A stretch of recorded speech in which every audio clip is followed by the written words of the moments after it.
Assalamu alaikum and all our beautiful souls around the globe. A very special thanks to our live audience, and we are so excited to have you here with us. I am Sana Hasib from Coach with Sana, an ICF certified life coach and NLP practitioner. And with me is my brilliant discussion partner, whom I would request to please introduce herself. All right. Assalamu alaikum, everybody. I'm Kainat Zia. I am clinical psychologist and also I'm a lecturer in a university and I'm practicing cognitive behavior therapy. I'm really very happy and grateful to Sana for this amazing topic on discussion tonight. It's a pleasure to have you on board, Kainat. And who better would be than a clinical psychologist and a therapist to discuss antisocial behavior and its effects on an individual's personality, which eventually leads to some serious communal issues like threatening, harassment, intimidation, and criminal damage. So, Kainat, what would you say is the first and foremost step to control antisocial behavior? Um, well, Sana, before going to control of such behavior, I think we should identify what antisocial behavior is or what are the red flags to it. The first and foremost thing, as a clinical psychologist, I would like to discuss with I would like to actually share with each one of you that these red flags you can indicate in the childhood of a child or a person.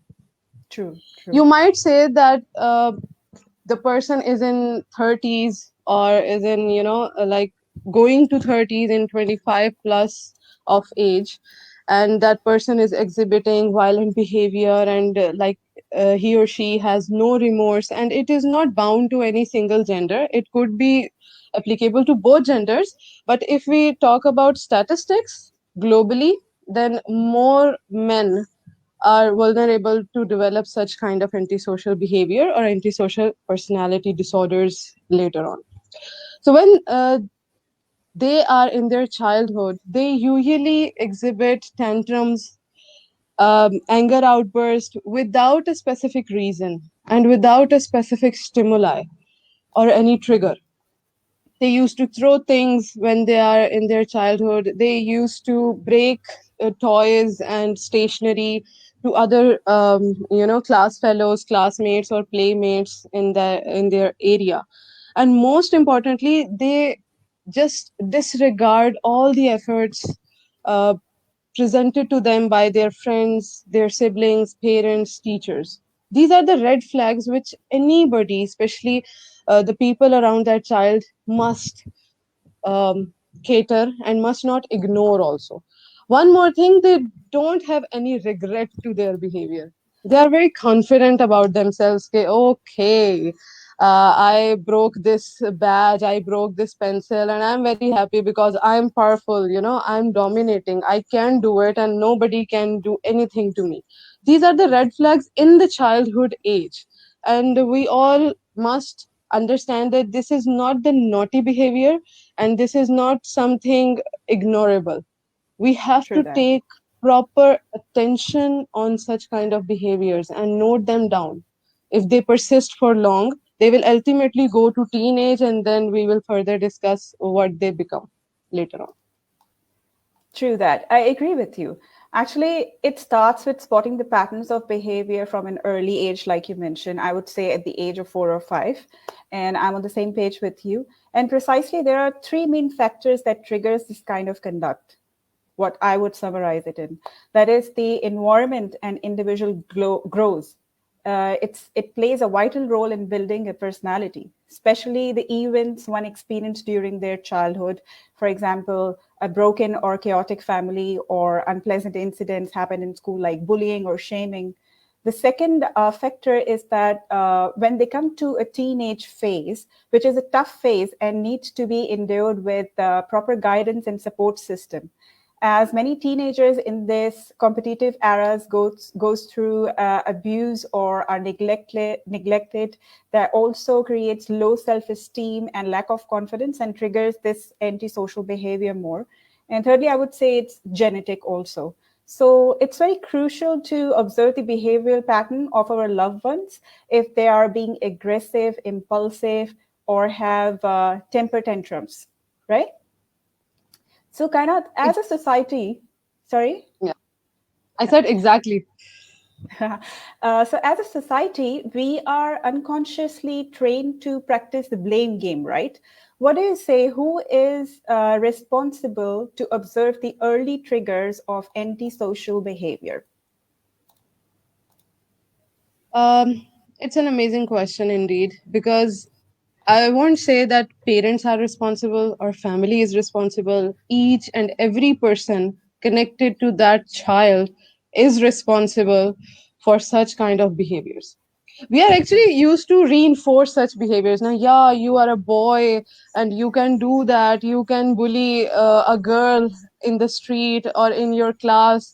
Okay, you can even bully your younger siblings also, because you are a boy and you have to be very strong. You have to be aggressive and dominating in nature, or such kind of things we usually hear in our families in Asia, if I talk about the Asian families specifically. So such behaviors are reinforcing from their family, from their teachers also. Teachers are like, oh, okay, you get hurt, don't cry, you have to be strong, don't express your emotions, you are loud, then it means you are bold and confident. This is the wrong definition Yeah, of becoming bold and confident. If a boy or a girl or any child is a bullier, that bullier is not confident. That bullier true. is not a positive thing to inculcate in a child's personality. We all together as a whole, whether we are sibling, elder sibling, or parent or teacher or any tutor, anybody, we need to cater these red flags. We need to cater such behaviors with some strictness, that no, this is not right. We need to um, I would say we need to give some conscience to the child that this is wrong and this is right. We just Yeah, tell them, okay, this is wrong, but we don't tell them what is right. They don't know the, true. alternative behavior to perform. They just know Exactly. you cannot throw garbage on the street. We, as a responsible individual, I think we must tell them where to throw that garbage, where to Yeah. do, your work properly, instead of And why using a it lot is of important. no. Yeah. And also we must not use no, a lot of no's, don't do it, no, you can't say that. Then what should a child do?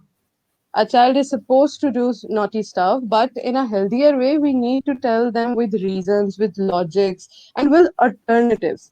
So as a whole, I would say that we all are responsible for such kind of behaviors, because we knowingly or unknowingly reinforce it. What do you say, Sana? Well, Kanat, first of all, very well said, very well explained that the child should not be told, no, don't do it. Probably we can replace the word with, can you please do this instead? So I would say that very well said. I believe that as the time is changing, the parents or the responsible people are more focused and busy in building their careers. And I don't blame them as they wish to fulfill the needs of the child. However, what they don't realize is that helping your child build an instructive character is the exclusive treasure they will carry for the lifetime, right? Another Yeah, important aspect to ponder is that parents, teachers, mentors have to first self educate themselves. Then they will be able to observe these alarming behaviors and help others around. yeah, So the main right. responsibility as a parent to identify the main predictors of this behavior in their child, starting from an early age. And the way of dealing should be with an affection and productive communication. And at times it is difficult to, they are in certain pressures financially or emotionally that the parents they don't provide their child a comfortable and loving environment. But the best way to avoid such kind of behaviors to occur in a child is that they should not deal the conflicts or the discomfortable issues in front of the child.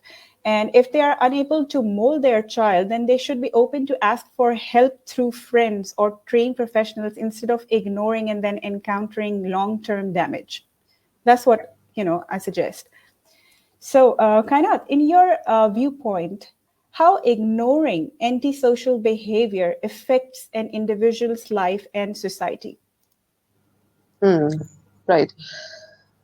Uh, as I told earlier, if we as a society are not taking responsibility to take proper actions to address all those negative behaviors or damaging behaviors, that child will end up into a very violent, aggressive, and ungrateful, unregardful personality. And that personality in clinical terms is called as antisocial personality. That antisocial personality basically means that the person is not having any control over the anger. He or she will throw the tantrums anywhere to anybody. There is no regard of relationships. There is no love if you are saying no to the person. You have to be submissive in front of such kind of people. Because if you are not submissive, that would be a threat to their personality traits and they will act in a more violent and dominating way. So I would True that. say that if we ignore such red flags in childhood, we are basically responsible to make that small clutter of traits into a whole big personality that is more or far more damaging than a person can imagine in, daily life. Because everybody is not a psychologist or a coach or a True. professional in mental health, so they won't understand what they are putting in, what kind of seeds they are growing in the personality of a child, and what kind of tree it would be in the future. But we can tell them, if they will bring that child to us, we can help as a professional, that please start modifying the behavior by using such techniques, so that the Yes. behavior won't get into that violent phase, that it will diagnosed as antisocial personality disorder. So that True that. ignorance is quite lethal, I would say. What do you say, Sana? I completely agree with you in this, Kainat, and especially the time period in which we are right now. The world has suffered a lot economically, and people have suffered emotionally also in this time period. So the pressure has increased, and this kind of criminal acts or violence has increased also.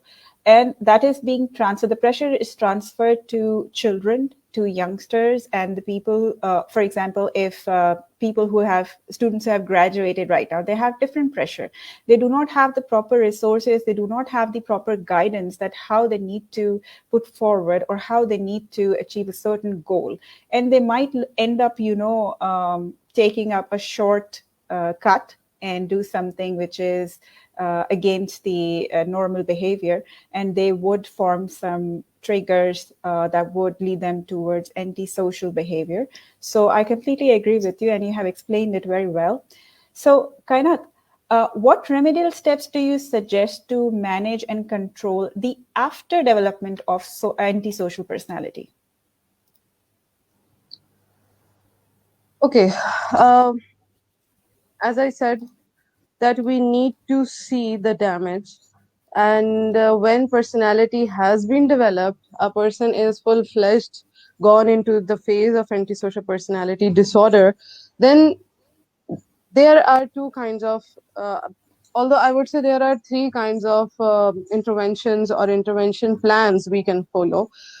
First is the biological one, for that aggression, for that anxiety related to the aggression, that confusion, everything, that hormonal and neurotransmitter imbalancement. This is important to go to a psychiatrist and take medication for that. When a person is in that phase of taking medication, a little bit of subtleness will come in the behavior.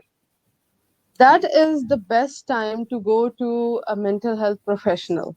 Either that is a clinical psychologist, well and good. Otherwise, a person can go to a counselor. A person can take help from the coaches as well to maintain their behavior, to stabilize their life. And when the second step is the psychological management, for that all these psychologists, clinical psychologists, coaches, they all can help. When I say help, that means the behavioral interventions. Clinical psychologists will do the cognitive and behavioral interventions, and they will try to, manage the behavior. They will give the alternatives. They will tell them how to distract their thoughts when they are in that phase of aggression and all the emotions are heightened up, how to do that. Such kind of interventions would be very helpful. And then the third intervention or the third domain of treatment would be the social one. And in that social domain, their friends, their family, their significant others will play a vital role. They need to be very calm, composed, and they need to understand that condition, because all these things have been done. Their personality is developed, okay, Yeah. and they, you know, there is no way to reverse that personality into a total positive one. Only we can do is to manage so that the person won't be suicidal or homicidal in the future. Yeah. So for that reason, their whole family will support such kind of people. And a person who is having antisocial personality disorder must be tackled with a little tinge of assertiveness. If you will be very submissive and polite to the person, that person will take it as a reinforcement, and again the behavior will, bang on. We need to be a little assertive, we need to be a little strict and straight to them and tell them, okay, this is some overreaction. You need to, think about this situation in a different way. You need to rethink on your decision or the way you reacted in a certain situation towards a certain person. So these three domains are very important. First is the medical one. They need to take the medication. Then the psychological one, and then the social one. All these Yeah. three will play at least 70% role in the management of that behavior. Personality can never be reversed, but yes, Yeah. that personality can be managed and modified into a better version. So as an True. NLP coach, Sana, what would you suggest in such scenario? Um, Honestly, Kainat, people they do not basically understand the difference in a coach and a therapist. I would say that Asian people they still don't consider reaching out to therapist or coach as a sane solution, because they would go through a health condition which is cough or headache or something, they would reach a doctor to take medications. But when it comes to mental health, people are still not aware of it. Unfortunately, it is 21st century, and they should be glad that therapists, the coaches are there to help them. you know so the first thing I would say as a coach is that people, we should, being a coach and therapist, and being aware of this fact that this is a helpful process, we should make the people aware of this process, that this there is a help, there is a support system for you, right? And even if you have some psychological disorders, that doesn't mean that you are mentally ill. No, Hmm. that can be managed, that can be controlled only if you want to help yourself. So being a NLP practitioner, I would say that the first thing is, as we have discussed, that is to identify the unwanted and unpleasant behavior, like being aggressive, disobedient, or if you have anger tantrums, if there is physical and verbal abuse. Then comes how soon such event follows to another. Basically, the frequency of this misconduct. That should be the first step.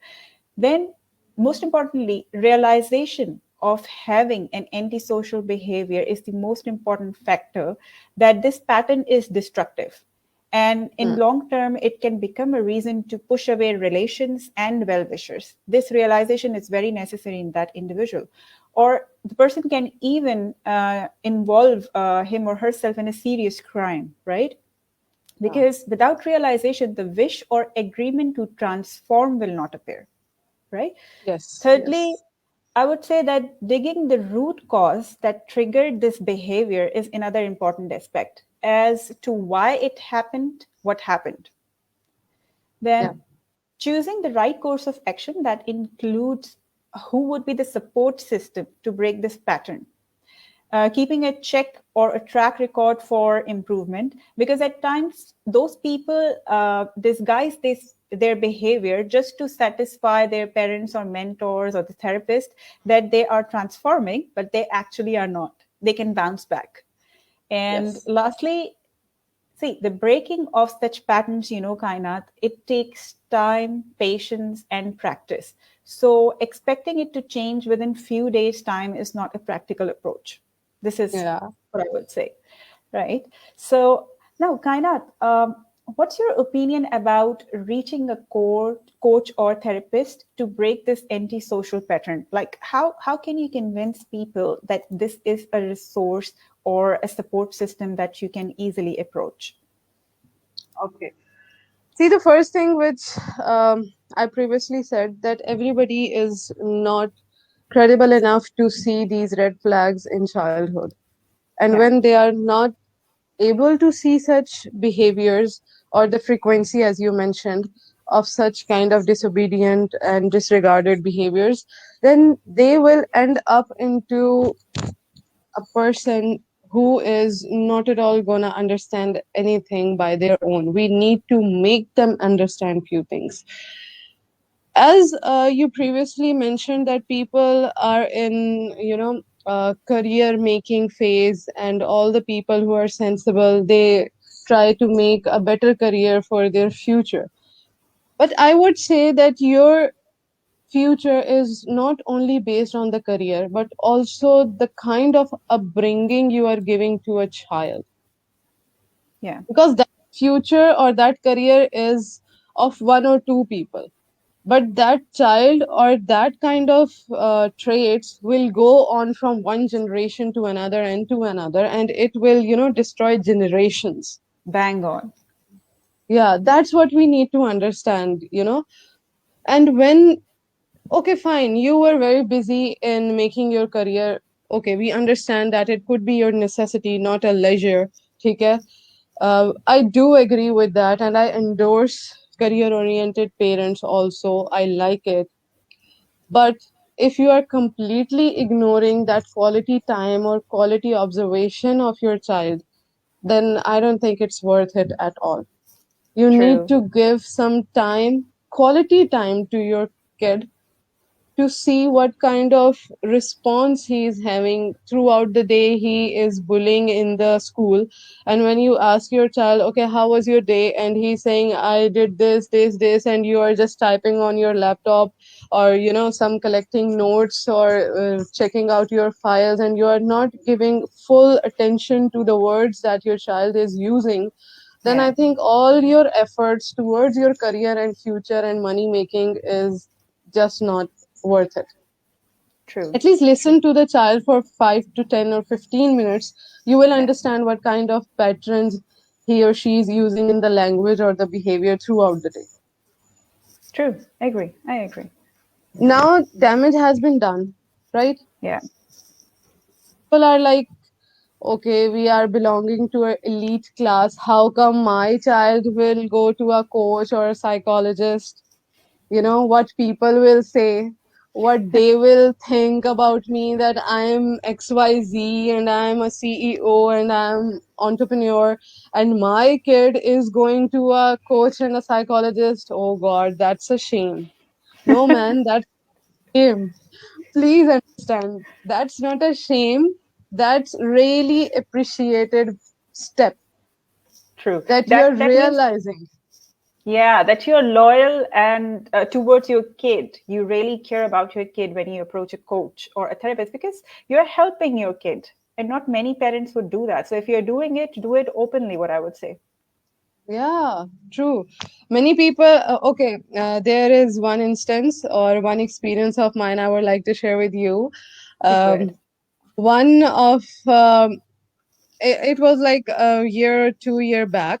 There was a family, and they came to me and they are like, okay, my child is having some behavioral issues, and I request you to please don't tell anyone that I'm bringing my child to you. And I'm like, why? Is there anything wrong in it? You are not committing any kind of sin or a crime or anything that is not right ethically. So why are you hiding it? And she's like, I'm a principal of some XYZ institution, and if people will get to know that my child is having behavioral issues, might be the reputation of my institution would, go on stack. And I'm like, come on, they will appreciate you because you are sensible enough that you are taking care of the behavioral issues of your child. So Yeah, approaching coach and psychologist is mandatory for such kind of behavioral issues, and yeah, every parent must not feel ashamed of it. They must pat their own back and say, "Okay, all right, we are the ones who are bringing change in a true. child, then ultimately into generations after generations." I agree. So we all need to understand this, that it's very crucial step, but you have to take that step if you want to, bring out positivity in your family and in your all the offsprings and children of children and on. True. What you say? And Kainan, I want to add this that we coaches and we therapists, we have our own rules to follow. And we have a contract. There is a confidentiality clause which is mentioned in our contracts that whatever will happen in that room. We are not going Hmm. to share it with anyone outside, right? Yeah. So there is a confidentiality clause unless the child is minor and we need to share the reports with the parents, right? So nowadays there is so much of facilities given in the world, but people are not utilizing it just because of the mindset. So the first thing is that they need to change their mindset. That is, our parents need to change their mindset. We have to go back and unlearn the patterns and the thoughts which are in our head, and we have to generate and we have to learn the new patterns, and we have to change our mindset. Unless we don't do that, nothing can change, and then we'll keep blaming the generations and the society that this happened and that happened. Instead of focusing on the solution, we will keep focusing on the problem, right?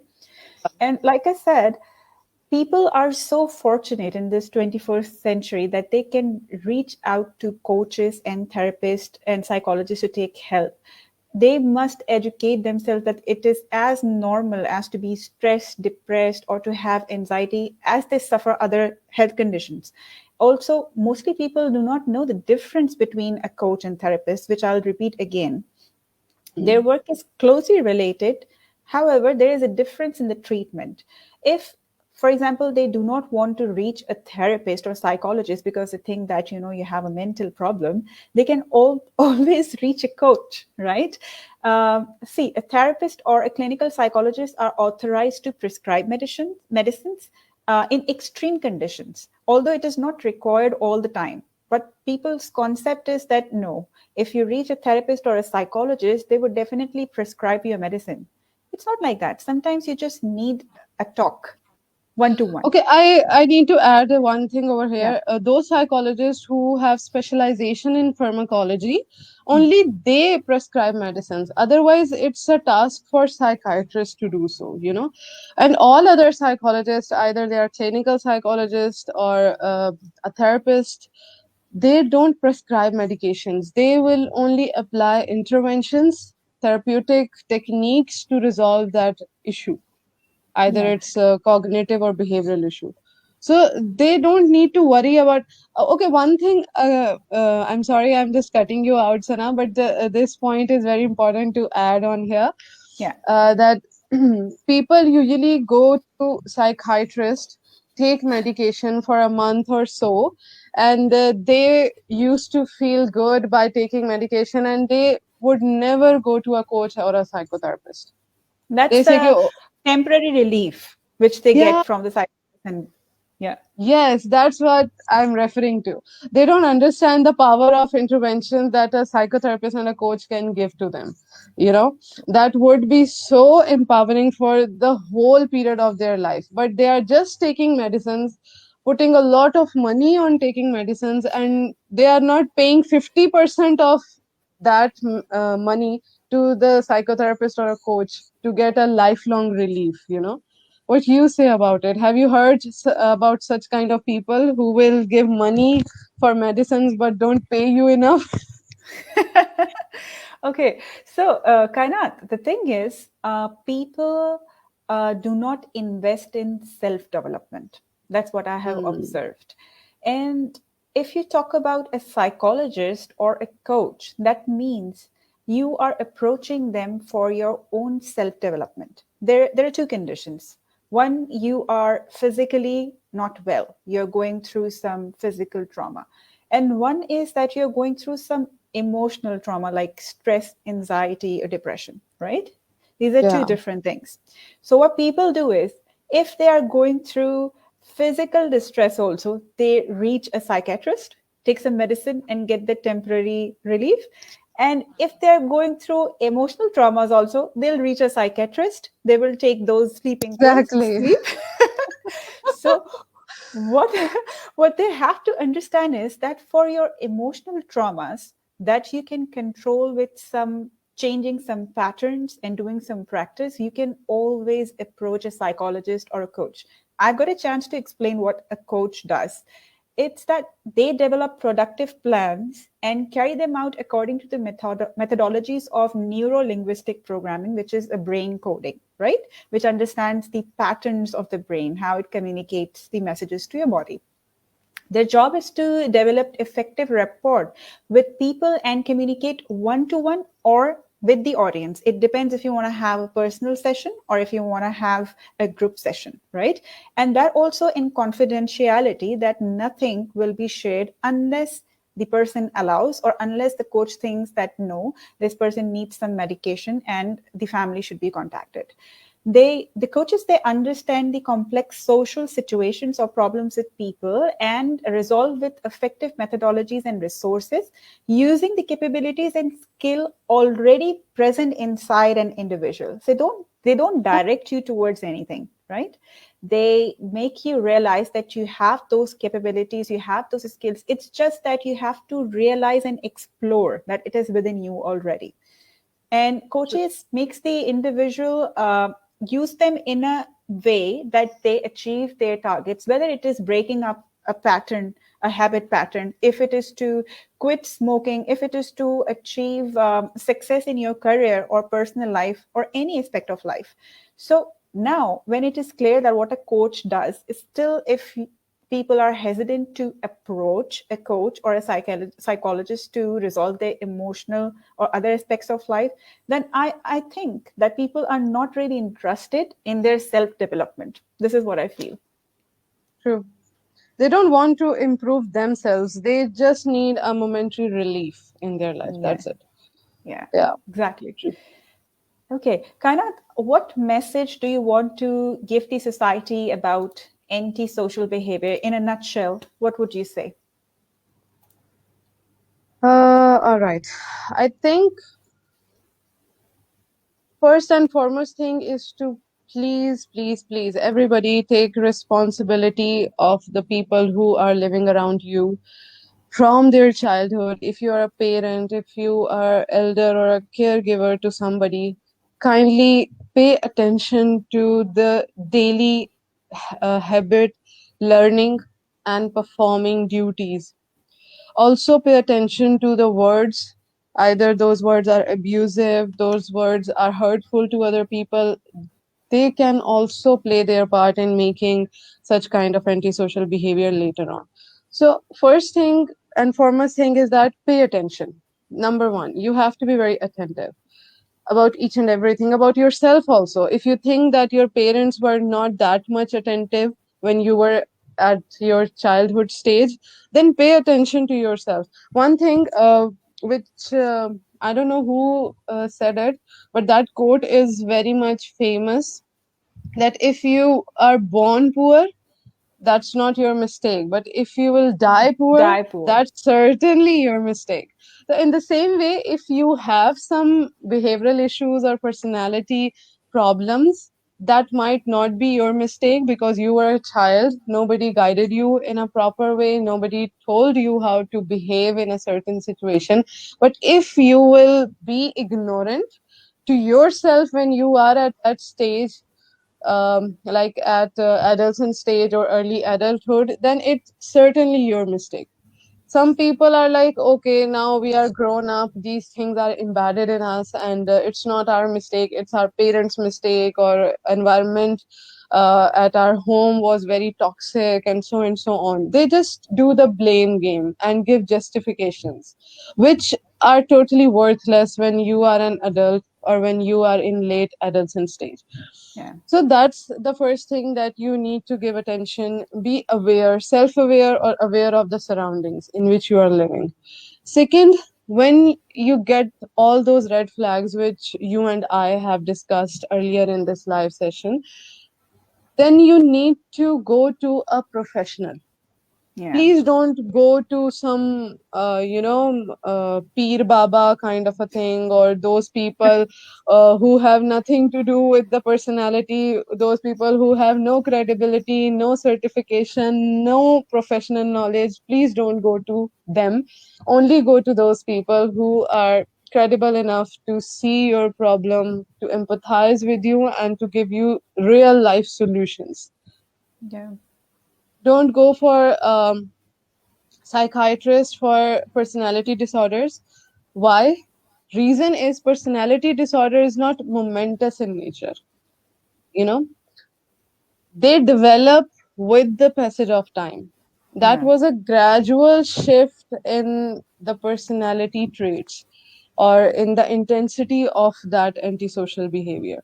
So Hmm. go to the psychologist or psychologist and coaches, so that they can tell you how to, lessen that intensity, Yeah. how to break those patterns, how to understand the analogy of your behavior. That's what very important to us. So overall, I would say observe these things in yourself and the surroundings. Second is, go to a professional. Don't go to any kind of coax or any kind of people who are just talking and not giving you the actual interventions. And thirdly, don't rely on medicines when it comes to antisocial behavior or antisocial personality. Yes, you can take medicines, and you must take medicine if the anxiety and anger is out of control.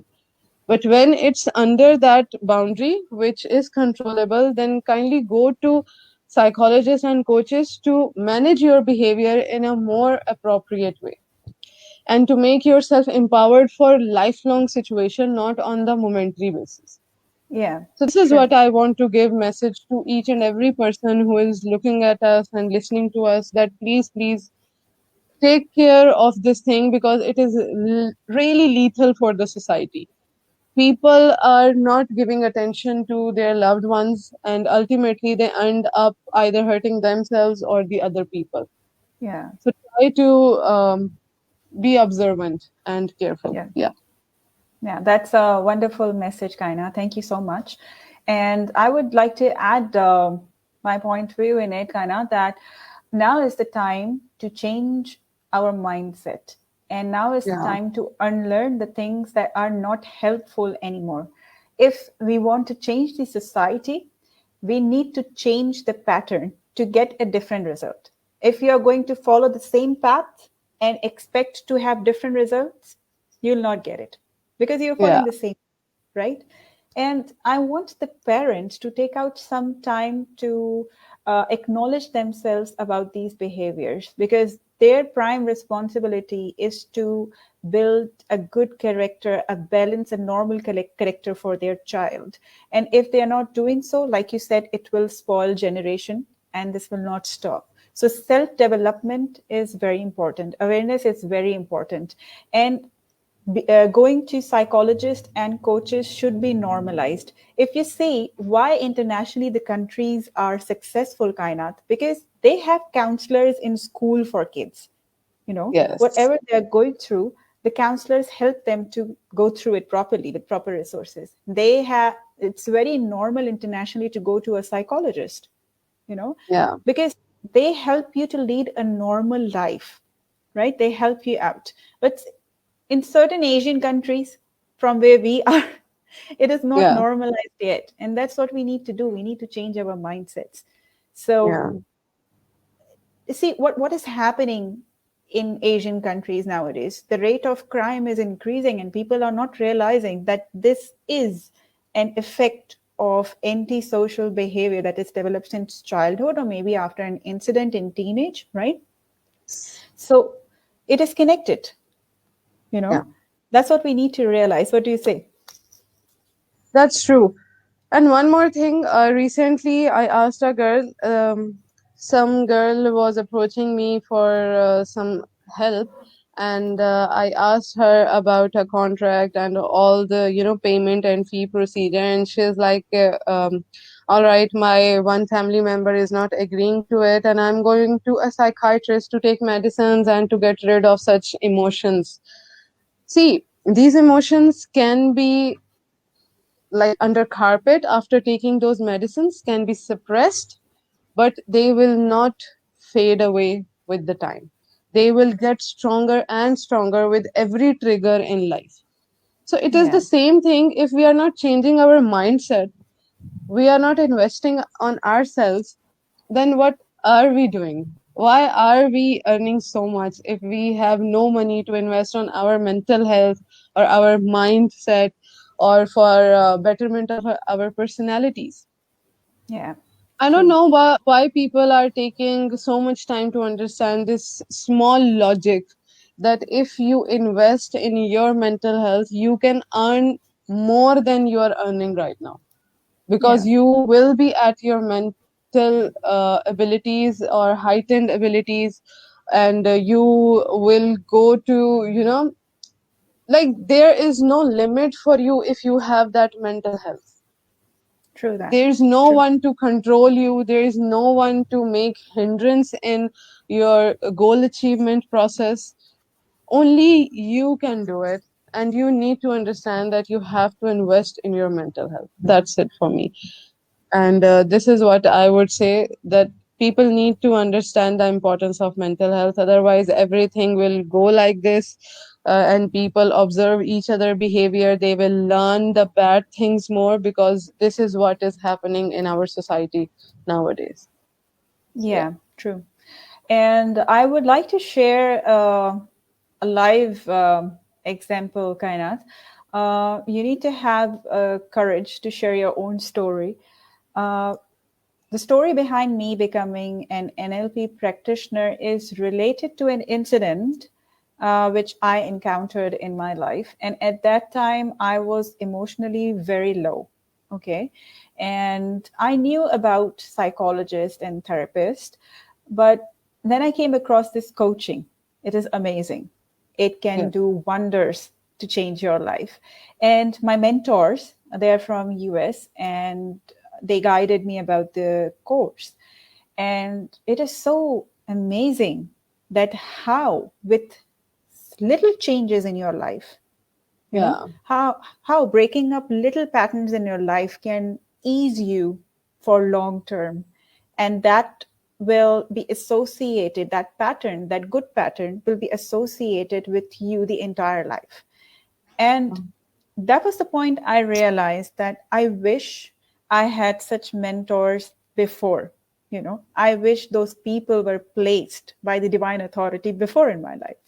So I Yeah. would strongly recommend people that do invest in your mental health, because you need to understand that if you are mentally in peace, only then you will be able to spend a happy life physically also. Only then you will have the energy to make the right decisions in your life sanely, wisely, because mental health is directly connected to how you feel physically, right? Yeah. Yeah. So that is the main thing. That is the main source energy of your body that is transferring all the messages to you physically. And that is how you are making decisions. That is how you are planning your life and going ahead.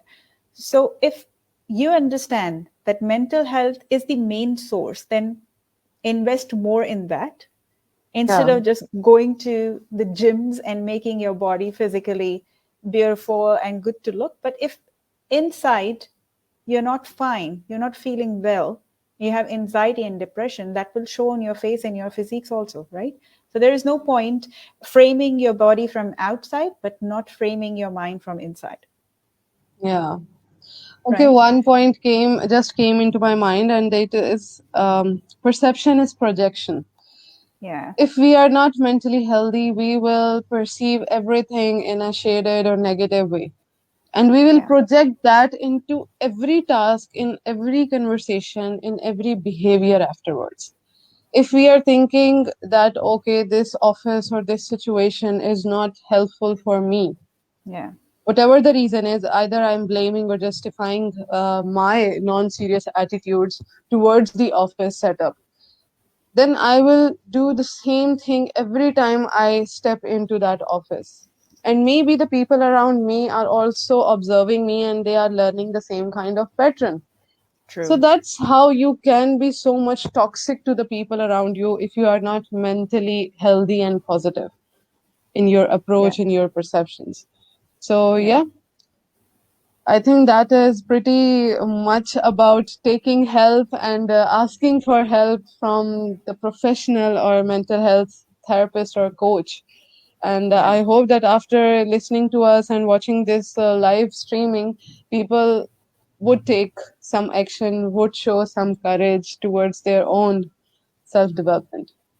I hope it's a high time, Kainat. And with that, I would like to thank you so much for conducting this session with me, Kainat. I had absolutely a great time with you. And I'm looking forward to many more of these sessions with you. Inshallah, I also enjoyed talking to you and especially talking to this topic. And I really like the way you carry forward the whole live session. I really appreciate it. Thank you very much. Pleasure is mine. And to our lovely audience, once again, thank you for joining us. Hope that you all had a productive time with us. Thank you. And we will see you soon. Till then, be safe and happy. Adios.